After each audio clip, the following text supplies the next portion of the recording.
Helena Harmon de Juan.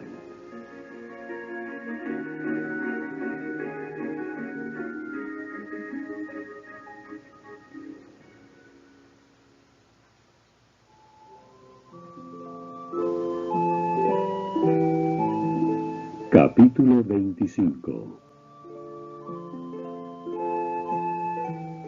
Jesucristo nuestro abogado.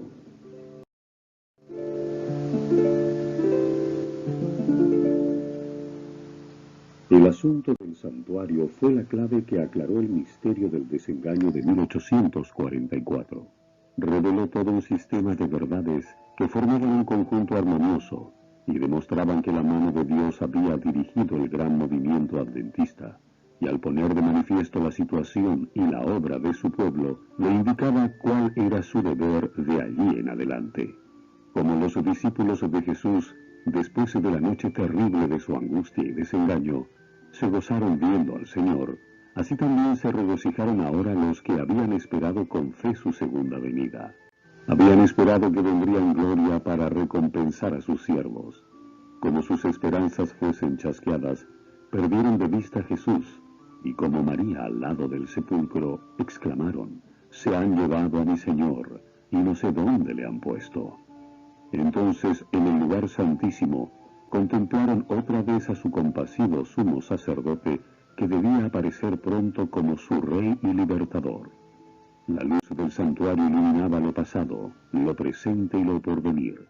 Supieron que Dios les había guiado por su providencia infalible, aunque, como los primeros discípulos, ellos mismos no habían comprendido el mensaje que daban.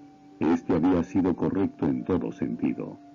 Al proclamarlo habían cumplido los designios de Dios, y su labor no había sido vana en el Señor. Reengendrados en esperanza viva, se regocijaron con gozo inefable y glorificado. Tanto la profecía de Daniel 8:14, hasta 2300 tardes y mañanas, entonces será purificado el santuario, como el mensaje del primer ángel: «Temed a Dios y dadle gloria, porque ha llegado la hora de su juicio», señalaban al ministerio de Cristo en el lugar santísimo, al juicio investigador, y no a la venida de Cristo para la redención de su pueblo y la destrucción de los impíos.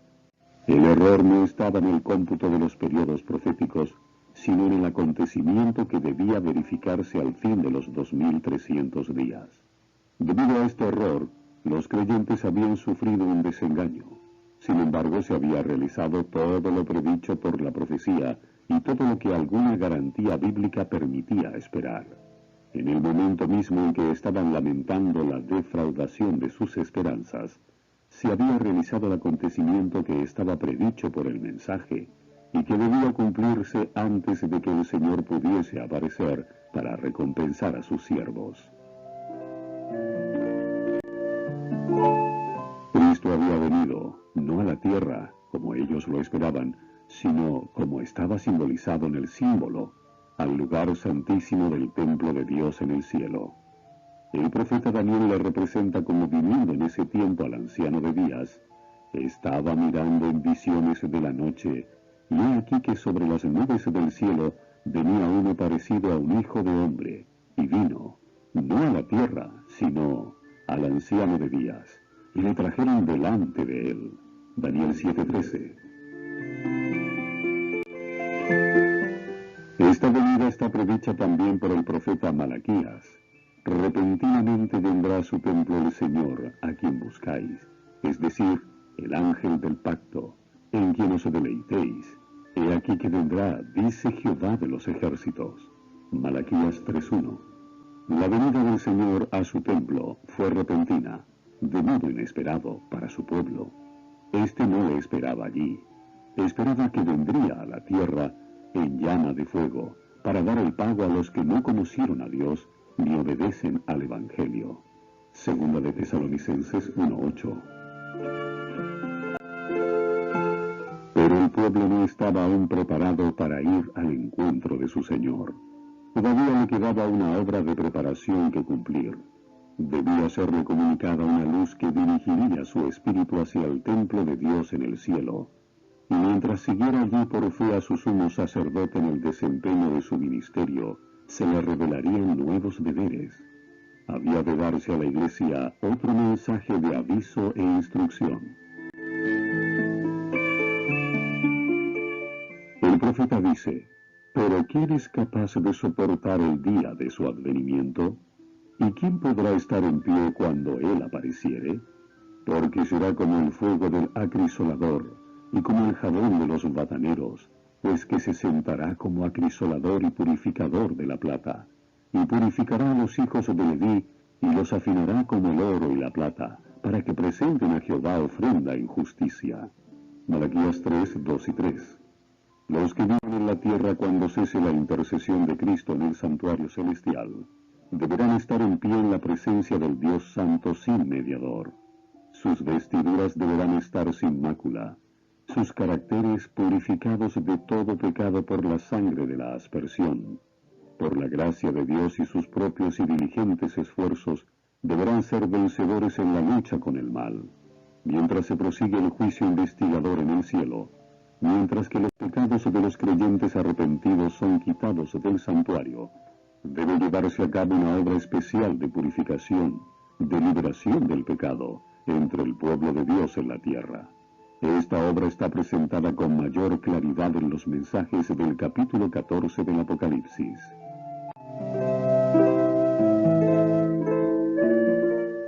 Cuando esta obra haya quedado consumada, los discípulos de Cristo estarán listos para su venida.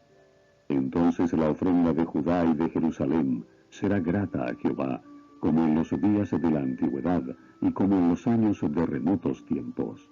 Malaquías 3:4. Entonces la iglesia que nuestro Señor recibirá para sí será una iglesia gloriosa, no teniendo mancha ni arruga ni otra cosa semejante. Efesios 5:27. Entonces ella aparecerá como el alba, hermosa como la luna, esclarecida como el sol, imponente como ejército con banderas tremolantes. Cantares 6:10. Además de la venida del Señor a su templo, Malaquías predice también su segundo advenimiento, su venida para la ejecución del juicio, en estas palabras: «Y yo me acercaré a vosotros para juicio, y seré veloz testigo contra los hechiceros, y contra los adúlteros, y contra los que juran en falso, y contra los que defraudan al jornalero de su salario, y oprimen a la viuda y al huérfano, y apartan al extranjero de su derecho, y no me temen a mí, dice Jehová de los ejércitos». Malaquías 3:5. San Judas se refiere a la misma escena cuando dice: «He aquí que viene el Señor, con las huestes innumerables de sus santos ángeles, para ejecutar juicio sobre todos, y para convencer a todos los impíos de todas las obras impías que han obrado impíamente». San Judas 14 y 15. Esta venida y la del Señor a su templo son acontecimientos distintos que han de realizarse por separado. La venida de Cristo como nuestro sumo sacerdote al lugar santísimo para la purificación del santuario, de la que se habla en Daniel 8:14, la venida del Hijo del Hombre al lugar donde está el anciano de días, tal como está presentada en Daniel 7:13, y la venida del Señor a su templo, predicha por Malaquías, son descripciones del mismo acontecimiento representado también por la venida del esposo a las bodas, descrita por Cristo en la parábola de las 10 vírgenes, según San Mateo 25.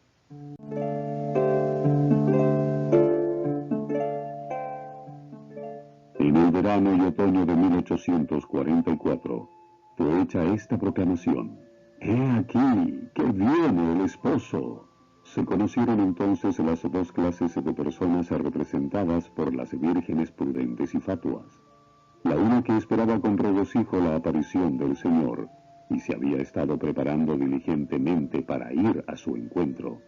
La otra que, presa del temor y obrando por impulso, se había dado por satisfecha con una teoría de la verdad, pero estaba destituida de la gracia de Dios. En la parábola, cuando vino el esposo, las que estaban preparadas entraron con él a las bodas. La venida del esposo, presentada aquí, se verifica antes de la boda. La boda representa el acto de ser investido Cristo de la dignidad de rey. La ciudad santa, la Nueva Jerusalén, que es la capital del reino y lo representa, se llama la novia, la esposa del Cordero. El ángel dijo a San Juan: ven acá, te mostraré la novia, la esposa del Cordero. Me llevó en el espíritu, agrega el profeta, y me mostró la santa ciudad de Jerusalén, descendiendo del cielo desde Dios. Apocalipsis 21, 9 y 10. Salta pues a la vista que la esposa representa la ciudad santa, y las vírgenes que van al encuentro del esposo representan a la iglesia. En el Apocalipsis, el pueblo de Dios lo constituyen los invitados a la cena de las bodas. Apocalipsis 19:9. Si son los invitados, ¿no pueden representar también a la esposa? Cristo, según el profeta Daniel, recibirá del anciano de días en el cielo el dominio y la gloria y el reino. Recibirá la nueva Jerusalén, la capital de su reino, preparada como una novia engalanada para su esposo. Daniel 7:14, Apocalipsis 21:2. Después de recibir el reino, vendrá en su gloria, como Rey de reyes y Señor de señores, para redimir a los suyos que se sentarán con Abraham e Isaac y Jacob en su reino. Mateo 8:11, Lucas 22:30, para participar de la cena de las bodas del Cordero.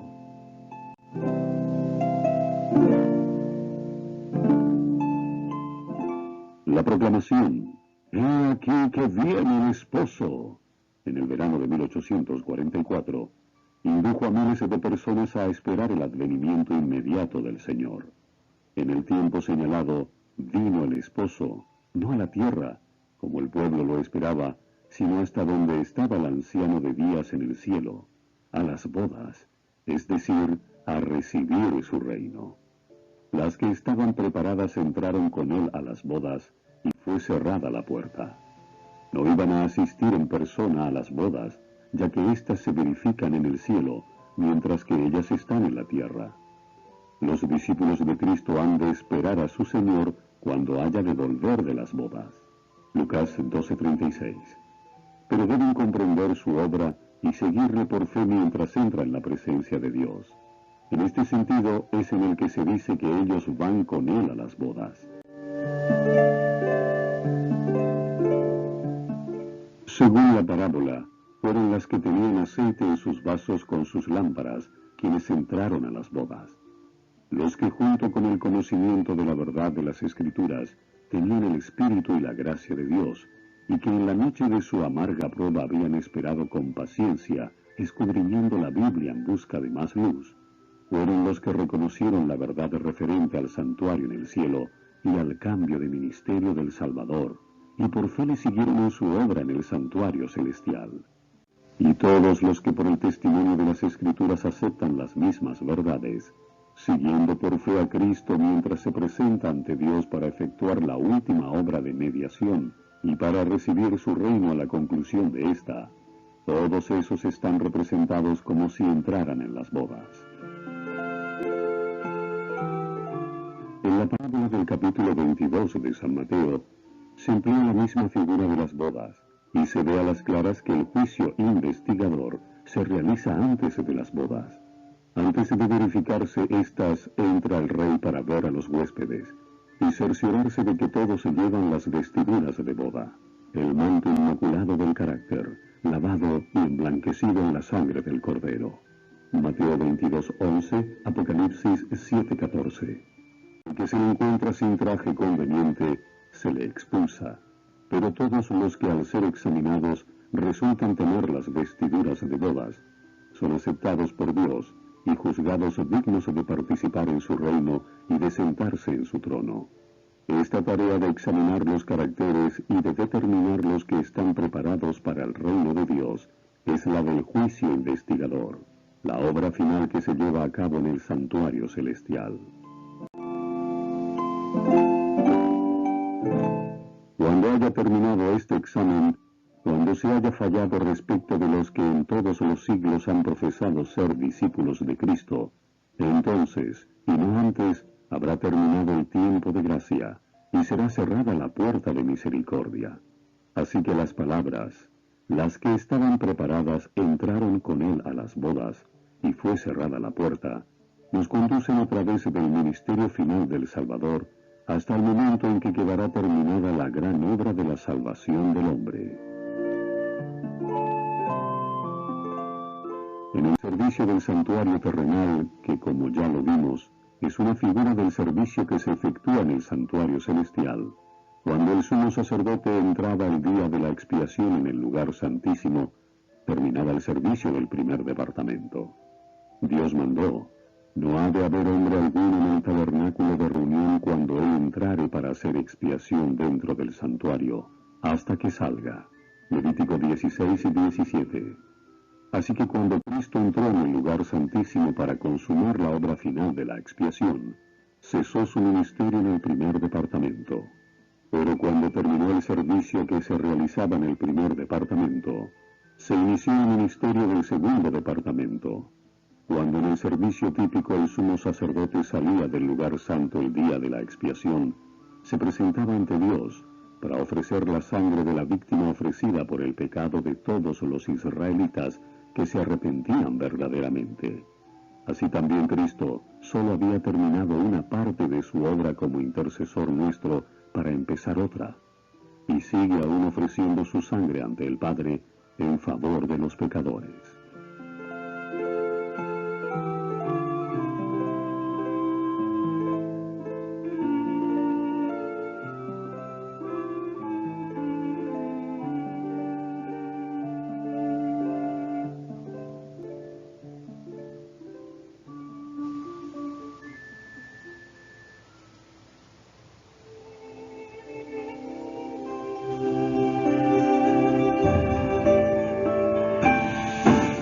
Usted está escuchando la lectura sin comentarios del libro El conflicto de los siglos. Capítulo 25. Jesucristo nuestro abogado.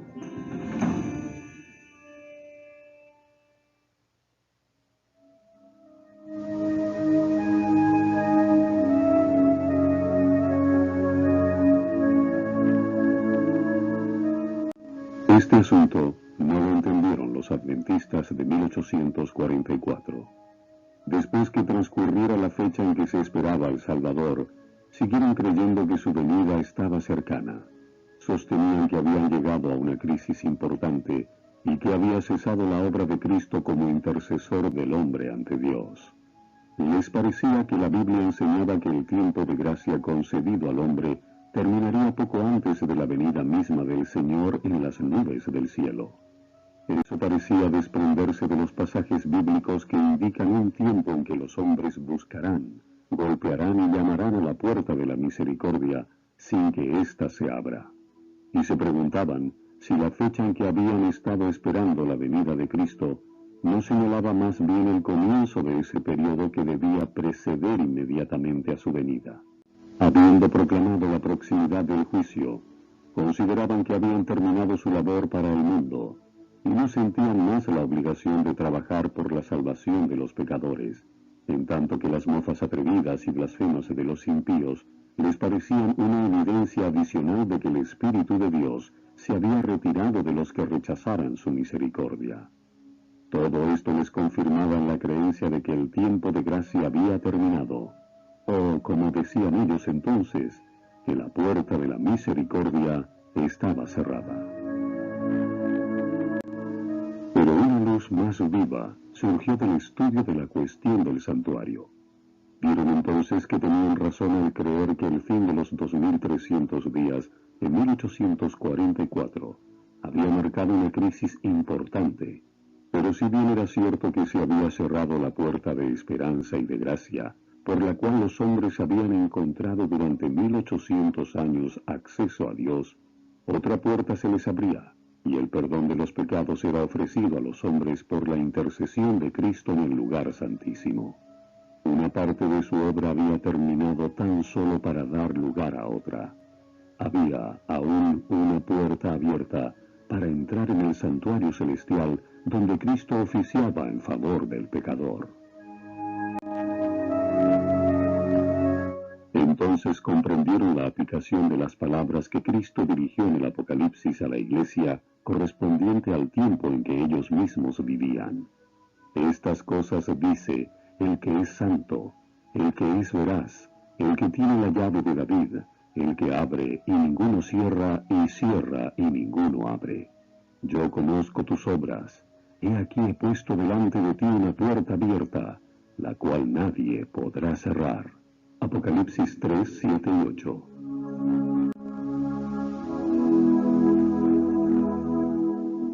Son los que por fe siguen a Jesús en su gran obra de expiación, quienes reciben los beneficios de su mediación por ellos, mientras que a los que rechazan la luz que pone a la vista este ministerio no les beneficia. Los judíos que rechazaron la luz concebida en el tiempo del primer advenimiento de Cristo y se negaron a creer en Él como Salvador del mundo, no podían ser perdonados por intermedio de Él. Cuando la ascensión Jesús entró por su propia sangre en el santuario celestial para derramar sobre sus discípulos las bendiciones de su mediación, los judíos fueron dejados en obscuridad completa y siguieron con sus sacrificios y ofrendas inútiles. Había cesado el ministerio de símbolos y sombras. La puerta por la cual los hombres habían encontrado antes acceso cerca de Dios no estaba más abierta. Los judíos se habían negado a buscarle de la sola manera en que podía ser encontrado entonces, por el sacerdocio en el santuario del cielo. No encontraban por consiguiente comunión con Dios. La puerta estaba cerrada para ellos. No conocían a Cristo como verdadero sacrificio y único mediador ante Dios. De ahí que no pudiesen recibir los beneficios de su mediación.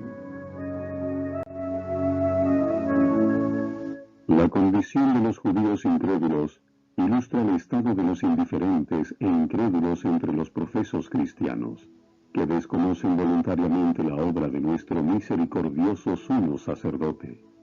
En el servicio típico, cuando el sumo sacerdote entraba en el lugar santísimo, todos los hijos de Israel debían reunirse cerca del santuario y humillar sus almas del modo más solemne ante Dios, a fin de recibir el perdón de sus pecados y no ser separados de la congregación. Cuánto más esencial es que en nuestra época antitípica de la expiación comprendamos la obra de nuestro sumo sacerdote y sepamos qué deberes nos incumben. Los hombres no pueden rechazar impunemente los avisos que Dios les envía en su misericordia. Un mensaje fue enviado del cielo al mundo en tiempo de Noé, y la salvación de los hombres dependía de la manera en que aceptaran ese mensaje. Por el hecho de que ella había rechazado la amonestación, el Espíritu de Dios se retiró de la raza pecadora que pereció en las aguas del diluvio. En tiempo de Abraham la misericordia dejó de alegar con los culpables vecinos de Sodoma, y todos, excepto Lot con su mujer y sus 2 hijas, fueron consumidos por el fuego que descendió del cielo. Otro tanto sucedió en días de Cristo. El Hijo de Dios declaró a los judíos incrédulos de aquella generación: He aquí vuestra casa os es dejada desierta. Mateo 23:38. Considerando los últimos días, el mismo poder infinito declara respecto de los que no recibieron el amor de la verdad para ser salvos. Por lo tanto, les envía Dios operación de horror para que crean a la mentira, para que sean condenados todos los que no creyeron a la verdad, antes consintieron a la iniquidad. Segunda de Tesalonicenses 2, 10 al 12. A medida que se rechazan las enseñanzas de su palabra, Dios retira su espíritu y deja a los hombres en brazos del engaño que tanto les gusta. Pero Cristo intercede aún por el hombre, y se otorgará luz a los que la buscan. Aunque esto no lo comprendieron al principio los adventistas, les resultó claro después, a medida que los pasajes bíblicos que definen la verdadera posición de ellos empezaron a hacerse inteligibles.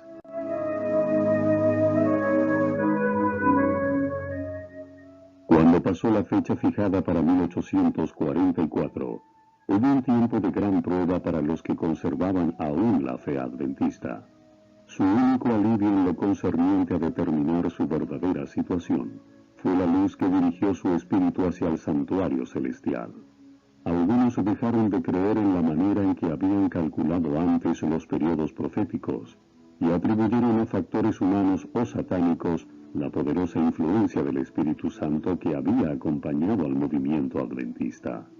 Otros creyeron firmemente que el Señor los había conducido en su vida pasada, y mientras esperaban, velaban y oraban para conocer la voluntad de Dios, llegaron a comprender que su gran sumo sacerdote había empezado a desempeñar otro ministerio, y siguiéndole con fe, fueron inducidos a ver además la obra final de la Iglesia.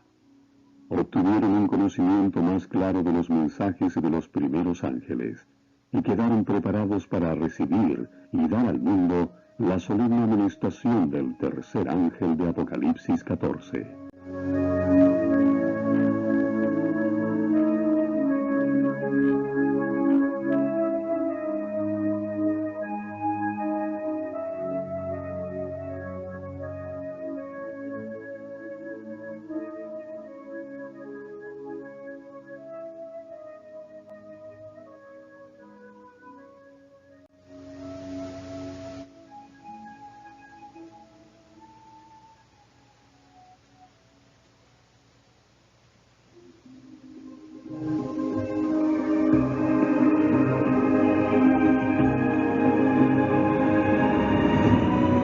Hemos presentado la lectura sin comentarios del libro El conflicto de los siglos, escrito por Elena Harmon de White.